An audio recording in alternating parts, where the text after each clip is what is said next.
So hello everyone, I'm Fiona Wilson and I'm UNH's Deputy Chief Sustainability Officer and also Executive Director for our Centre for Social Innovation and Enterprise. And so I have the really fun task and the honour of moderating our keynote dialogue this afternoon. So. This should be on. Are we on? Hello. I think we are. Hello. Perfect. We're here. So these are two of my favorite people, and not quite sure how this is going to go, but we're just going to dive in. We've talked about some questions we wanted to share with everyone, but it's going to be more of a free-flowing conversation.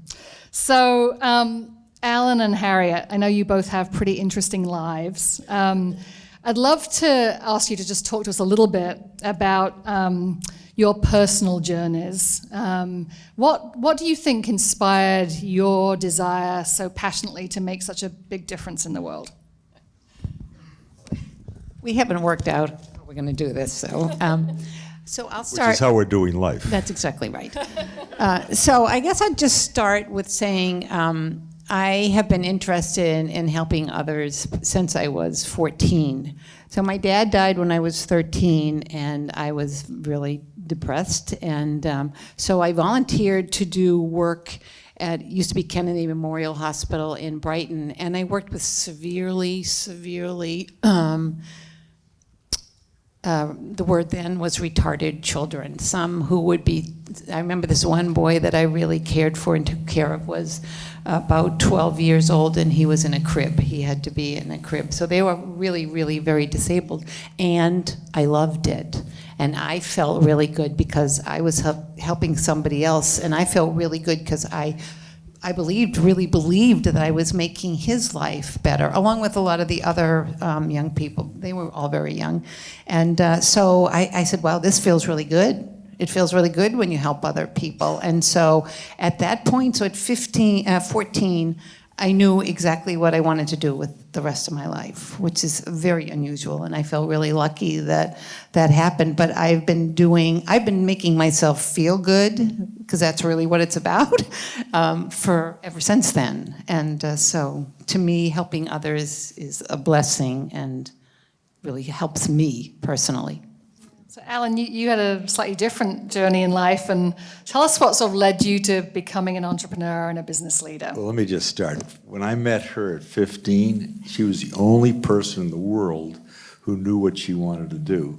I still haven't figured it out, but she knew it cold when I was 15. No, my folks separated when I was 3 months old in Dorchester, Mass, and then I went on they were getting me ready for the adventure travel business. We moved 14 times the next 7 years.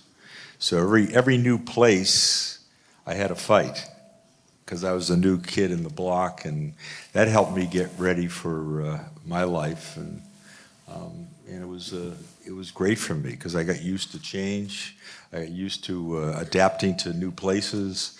And to this day, I still love travel. I mean, I love visiting new places. I love trying new things. And I've been very lucky to travel all over the world.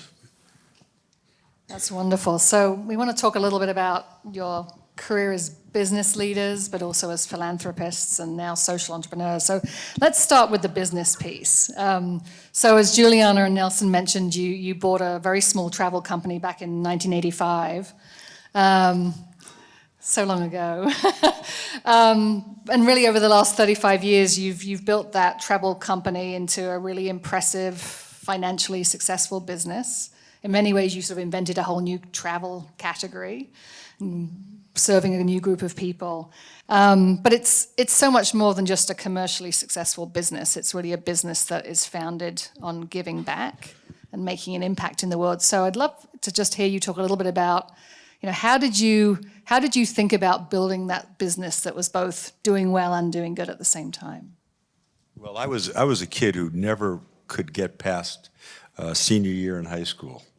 I just was so bored being in classrooms and listening to one-way communication. So for me, I knew what we were going to do this differently. And we set a very high vision, both of us. We really wanted to help make a difference early. Harriet had a great influence on me that way. I knew we were very, very lucky. I had already done very well by the time I was 25. We had started another travel business and had done extremely well, and learned firsthand. This was in Munich, Germany. This is post, I don't know if anybody remembers all the way back then in 1972, where the Olympics, everybody was, they had a lot of people killed there. Right. And so we went into Munich and bought the rooms very inexpensively and started selling charters, and we were very, very successful. But what really impressed me as a person was I'm now going to Germany and realizing nobody would recognize the Holocaust or Adolf Hitler. We're going to the Hitler's Eagle's Nest, which they banned even using those names. And we took people to Dachau, which was a gas chamber south of Munich. And I realized, let's show people the real deal. Let's show them the real truth, or at least this part of the truth. As we all know, there's many different sides. So we dedicated our lives from there on in to doing that all over the world, and to this day we do it in 85 countries. Let's be authentic. And I was attracted to a lot of people who were gutsy. And there's a lot of places in the world where they didn't want us to do this. And we fought with governments, to this day we still do, about what we were telling them. We call them non-discussables. Where I come from, we tell them the truth. So I just want to add something to that too. So when we were starting the company, yes, it is a travel company, but we were feeling and thinking much larger than a travel company. So what are the benefits to society of a travel company? And so our tagline is, or if I don't know if that's the right word, is we help change people's lives. And that's really why the travel business became such a passion of ours. So if we could take our travelers to different places like Alan was just talking about, and to interact with the people that live there, and to experience all the things that are tough about a place as well as the things that are great about a place. And if our travelers could experience that, and then the people that we're visiting experience what it is for an American, what it's like to be an American. So if they're sharing that experience, if you see what goes on in another country, will that open your eyes? Will that make you think differently? Will that make you vote differently? Will that make you more interested in the people across the water? And I think one of the things that's happened to me through as much traveling as we do is I read the paper a lot differently than I used to read the paper, and because I've had experiences at places. So our goal with the travelers and the people we visit is get to know each other. Maybe the world will be a more peaceful place if you have an experience of another culture. Either Harriet or Alan, could you just say a little bit more about when you sort of invented this sort of category of travel, having people go abroad and have these very immersive, authentic experiences. Can you say a little bit more about how you interact with nonprofits and other people creating change on the ground in those countries where you're visiting? Okay. So, yes, what I would say is we have been extremely successful financially. The company's been extremely successful financially. And we do it by visiting other places, right? We do it by visiting other countries or other cities. And there is a feeling of we need to give them something, right? When we go to visit a weaving center or we go to visit somebody in their home, we do a lot of home hosted. So our travelers are eating with a local family. We want to say thank you to them. Right, so it's I'll rub your back, you've rubbed my back, and I'm going to rub your back. So it's a way to just say thank you. So we always take people to have these interpersonal relationships, and also to go to nonprofits that are there. Generally speaking, schools, we visit a lot of schools.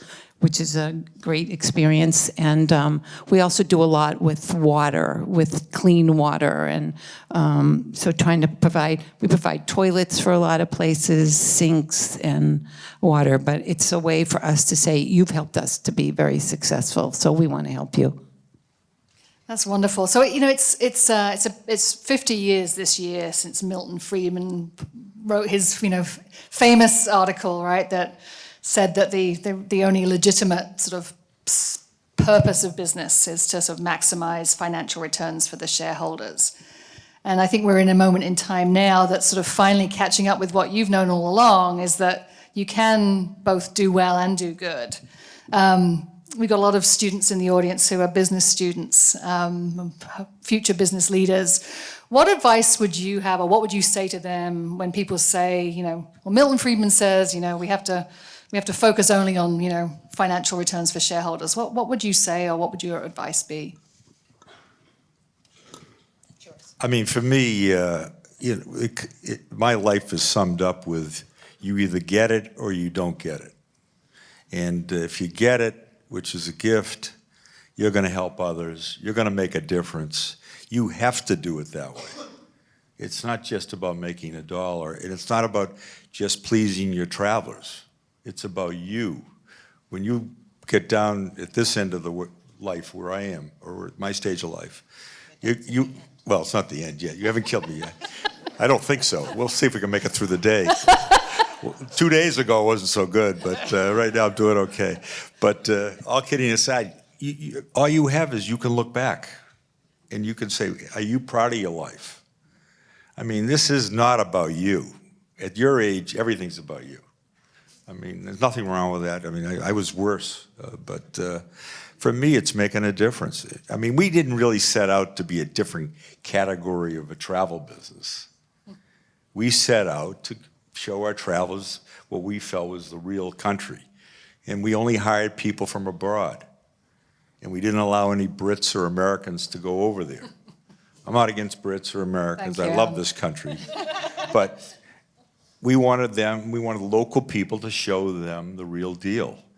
Anybody can show them a beautiful town, but showing them real. And we started, right now, we're in over 100 villages, over 100 schools. We've done over 500 projects around the world because we want people to touch poverty, touch the real people, work with indigenous people. And we have more of a social justice focus, secondary, a sustainability focus. They both go together, but if you can't find leaders, you shouldn't support them. And I know somebody said earlier, this is about passion. You can have all the passion. If you don't have the guts, you don't have the courage, you're not going to do it. You're not going to do something great.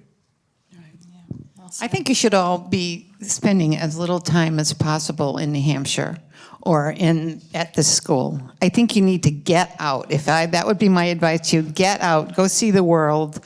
You're not sorry. Go out and see the world and experience yourself. I think they're going to give you the hook. No, experience yourself in the world. And you never know who you're going to meet or what you're going to learn or what's going to happen when you do that. But just go, really. Why? You don't have big responsibilities now. When you get older, you get bigger responsibilities and you need to make more money and what have you. But so go while you can. If you really want to travel, you want to travel by yourself. Yeah. And you'll really deal with your fears and you'll really develop your personality. And you'll go through some of those fears. If you want to really develop yourself, travel the world. So there was a young man, just to give you a little, like you never know who you're going to meet or when you're going to meet somebody. There was a young man that was at our event, our award event last year at Alnoba, and his name was Noah. And I think you say it Dever or Dever. And so he started talking to me. I think you introduced me. Is that right? So and we just started talking, and I said, "So, what are you thinking about traveling?" And he wasn't, and he just talked a little bit. But I finally looked at him and said, "Where do you want to go? Where is it that you want to go?" And he said, "I really want to go to New Zealand." And I said, "You really want to go to New Zealand?" He said, "I really want to go to New Zealand." I said, "Okay, I'm sending you to New Zealand."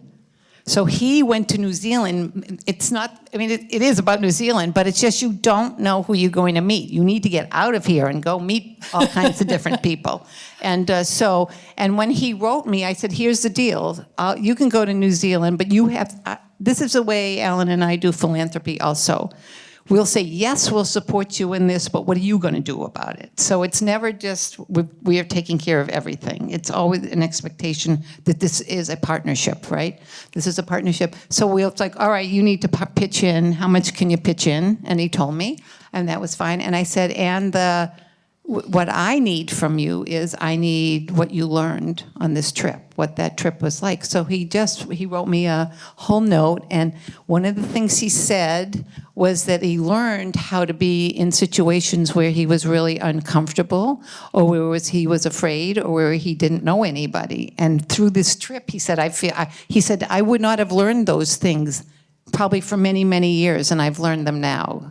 So that made me feel really good. So when you get the opportunity to travel, travel. If you don't get the opportunity, figure out a different way. Yeah. Do we have 20 people here who want to travel by themselves next year?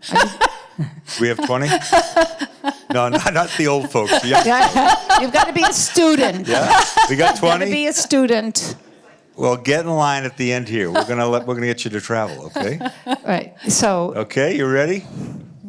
this is the name of the game. Travel. You're gonna find out so much about yourself that you like and that you don't like, and so. Sorry, but No, of course. I think the university model is changing too, and I think it needs to change. But you need to go have as many experiences as you can. And if you're not doing a semester abroad, there's something wrong with you. They can travel in the summer, can't they? That's true. And still go to UNH. Yeah, exactly. Okay.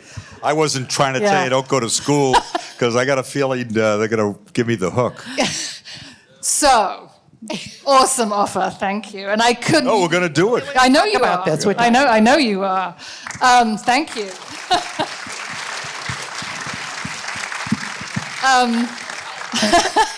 Hey, you got to cause trouble. I was always in trouble my whole life. He was always in trouble his entire life. Well-behaved people rarely make history, right? Yeah. So you are both, and I think what you're speaking to is really this, you talk a lot about courageous leadership, and I think that's really sort of the journey that you've been on in the last 10, 15 years, with the work that you're doing with the Lewis Family Foundation and your establishment of Alnoba. I wanted to ask you, so you're collectors of a number of things. You have an amazing art collection, which I just adore. But you're also collectors of quotes. They have these two wonderful books that have the most inspiring quotes in them. Could you perhaps just share one of your favorite quotes each, particularly as it relates to people who might want to be change makers in the world? Which quotes do you particularly like? Well, that was really a struggle because I have two that I really like, and we have a big business meeting every June called Business Works, and we have about 500 people from around the world come, and we're talking about leadership and making changes in the business and getting good ideas, sharing ideas from each other. So and part of it is a ropes course. So part of it is going up on the high ropes with partnerships. It's about leadership, and it's about communication and teamwork, which we stress at our organization. So I'm going to read it to you. Okay, this is by Harriet Beecher Stowe, and it is, when you get into a tight place and everything goes against you till it seems as though you could not hang on 1 minute longer, never give up then, for that is just the place and time that the tide will turn. When you get into a tight place and everything goes against you till it seems as though you could not hang on a minute longer, never give up then, for that is just the place and time that the tide will turn. And you will get into a lot of really tight places in your life. Do not give up. That's great advice.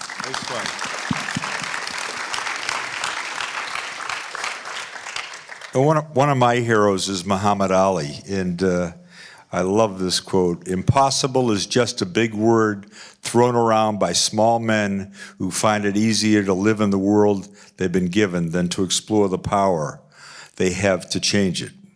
Impossible is not a fact, it's an opinion. It's not a declaration, it's a dare. Impossible is potential, impossible is temporary, impossible is nothing. Muhammad Ali. Yeah, wonderful. A person who really lived it. So one of the quotes that I heard one of you say, one of the times we were together, was something along the lines of, you know, if you're not working on a problem that is bigger or will take longer than your lifetime, you're not working on a big enough problem. So what is the big problem you're both working on now? What's the problem that's bigger than your lifetime? Maybe I'd love to hear a little bit about Alnoba and your vision for that. Yeah, I mean, we started training leaders around the world in 1993 in Kensington, and then we decided to build Alnoba, which is a totally passive building in Kensington. And I think the dream in '92, which started before that, was how do we develop a leadership model? How do we have people deal with the hard issues? We call them non-discussables. How do we deal with teams, small intact teams, on how to work together on a common goal? And it's very, very difficult because most leaders don't want to deal with hard issues. That's about 98% of the world. They don't want to deal with the difficult issues because there's conflict. And you're not going to make everybody happy, and not everybody's going to love you. So for us, Alnoba is really building a system, a close system, where we can get to those issues. Now, we put people 7 feet apart, no more than 7 or 8 people together, and deal with hard issues. And it's about organization, it's about people. And you know, I'll be dead whenever, but hopefully this system stays there, and Alnoba Foundation continues to support strong leaders around the world. Fiona was there last month. We had probably about 150 people there, and these are sustainability leaders doing very difficult work around the world. And there's a lot of courageous leaders there. Very rarely do I see that amount of courageous leaders under one roof. But we had folks from Brazil, we had people from Canada, we had people from Europe, as well as people here in New Hampshire. It was very, very impressive. But finding courageous leaders is very, very difficult. It's probably the hardest thing in my life that I've been doing for 50 years around the world. And that's a 24/7 job for us. I think one of the things that you always say, Alan, is if you find somebody who will tell you the truth, hug them. The truth. It's really hard for people to face that or to get that, and I think that's a great line that you always say. He gets hugged a lot. Thank you. So maybe just one last question. We're going to be honoring the finalists and the winners and all of the contestants in this year's Social Venture Innovation Challenge. I know you've had a chance maybe to see some of the videos and hear some of the ideas. What advice would you give our students and our community members who have kind of been courageous enough to enter their ideas into the competition this year? What advice would you give them as they go forward from today? Break the rules. Break the rules. Just keep breaking them. Keep making mistakes. But break the rules. And that's how you're going to win. You're going to keep learning. This world wants you in a box. The world is pushing you into a small box. Break the rules. You can imagine living with him. And I guess mine would be, you can only be you. You can only be you. You can't be somebody else. And so don't waste your time trying to make yourself something that you're not. It's a giant waste of time. Just be exactly who you are all the time and be willing to make lots of mistakes and learning from that and forgiving yourself for making them. Thank you. Thank you, Fiona. Yeah, very And fun. Sue? So we have a wonderful networking reception after this event, and Harriet and Alan will be with us. There'll probably be a long line, I imagine, waiting to talk to you. Verse 20. No. Martha Pribble's going to We have to have a little criteria. Well, we need to talk about that. I think the criteria should be, what's the change that these students want to make in the world, right? What's the big, bold change they want to make in the world? What do you think? They won't decide it when they're out there. Yeah. Yeah, well, that's true They too. might get stuck someplace in Mongolia on the side of a road, and you never can tell what's going to change. Well, come and ask them good questions during the community reception. How about that? Okay. I want to just thank Nelson and Juliana and wish you good luck going forward with your plans, and thank you for introducing absolutely. Yeah. So, Harriet and Alan, Juliana, could you help us with the thank you. You really are visionaries and pioneers. You are wonderful role models for ethical and sustainable capitalism. You're wonderful philanthropists, and you are inspiring social entrepreneurs in your own right. So we couldn't be more excited to have you here today. Thank you for sharing your time. Thank you for sharing your inspiration. And we're so honored to give you our Social Innovators of the Year Award for 2019. Thank you. We're really honored too.